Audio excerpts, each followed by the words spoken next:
অন্তরঙ্গ সংলাপ।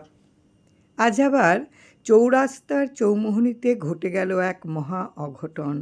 চৌমুহনীর পুত পবিত্র মৃত্তিকায় মিশে গেল এক স্বর্গীয় শিশুর দেহাবশেষ।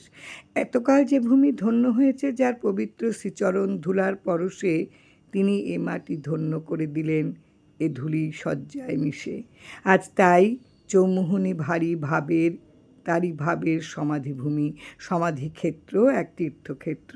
ধন্য ধন্য এ পুণ্যভূমি চৌমুহনী।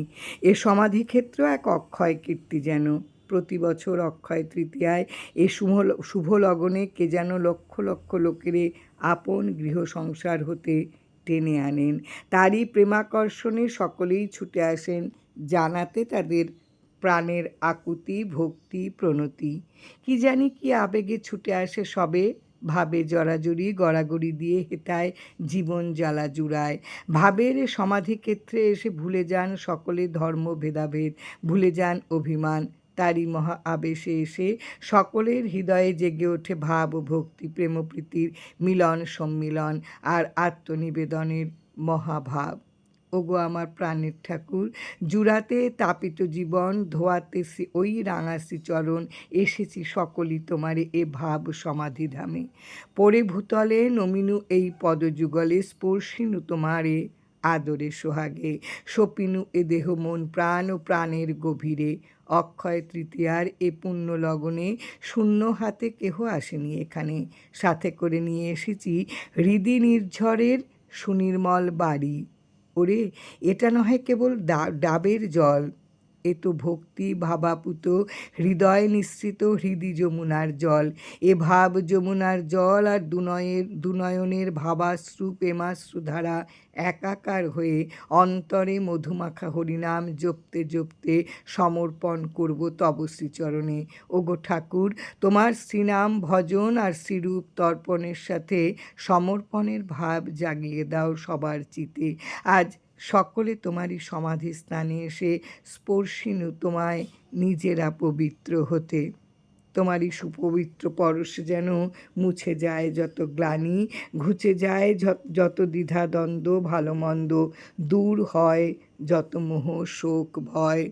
ওরে, আজ এখানে সমাধিস্থানে যত জন সাথে এসে এনেছেন ওই পুত পবিত্র জলধারা কৈবল্য চরণ স্পর্শিয়া সর্বজনের নিবেদিত রস ও সুধা সবই তাহাতে হলো হারা। সব মিলে হলো একাকার, থাকলো না কারো কোনো ভিন্ন পরিচয়। শ্রীচরণে নিবেদনের পর কোনটি আমার, কোনটি আপনার, কোনটি কাহার, কোনটি তাহার, থাকলো না কোনো পৃথক সত্তা। চেনা যায় কি কোনটি ব্রাহ্মণের, কোনটি চণ্ডালের, কোনটি পাপী তাপী বা পুণ্যবানের? চেনা যায় কি কোনটি দরিদ্রের, শূদ্রের, ক্ষত্রিয়ের, রাজা প্রজা বা নিঃস্ব ফকিরের? চেনার উপায় আছে কি কোনটি এদেশের সে দেশের, কোনটি কোন শহরের বা গ্রামগঞ্জের? বোঝার উপায় আছে কি কোনটি কম মূল্যের, কোনটি বেশি মূল্যের বা মহামূল্যের? আসলে শ্রীগুরুর শ্রীচরণের পরশে সব হয় এক, হয় অভিন্ন, একাকার। এখানে থাকে না কোনো তফাৎ, থাকে না কারোর আমিত্ব, কর্তৃত্ব আর মান অভিমান। ওরে, সর্বভেদাভেদ হারিয়ে সর্বজন রসধারায় একাত্ম হয়ে চিত্ত সবার উল্লাসে ভাসে, আনন্দের আর সীমা পরিসীমা থাকে না। এ সমাধিস্থান এক মহামিলন, মহামহোৎসবের স্থান, যেখানে সর্বজনের ভক্তির রসধারা মিলে একসাথে উথলি ওঠে এক মহাপ্রসাদ। এ যেন সত্যনারায়ণের নিবেদিত সিন্নি প্রসাদ।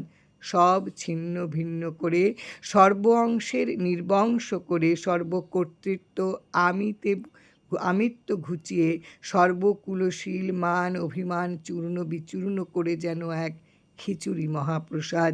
এ সমাধিস্থান সর্বভিন্নতার নিধন স্থান, যেন এক মহামিলনের মহাশ্মশান।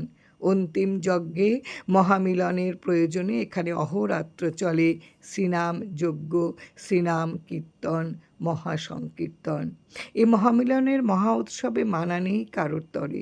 ভাব ভক্তিতে জড়াজড়ি গড়াগড়ি দিয়ে মহাপ্রসাদ আস্বাদন করে সকলেই চলে যান নিজ নিজ ঘরে। আসল বেলা শেষে সব খেলা শেষে ফিরে যেতে হয় নিজ নিকেতনে অক্ষয় আনন্দধাম শ্রী কৈবল্যধামে। আর এ যাওয়া যেন সকলের শেষ যাত্রা হয়।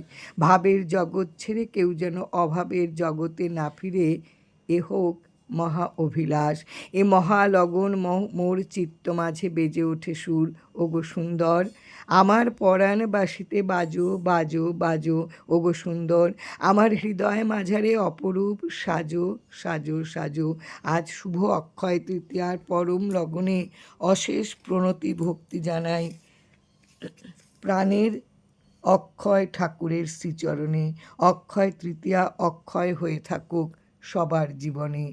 জয় রাম, জয় রাম।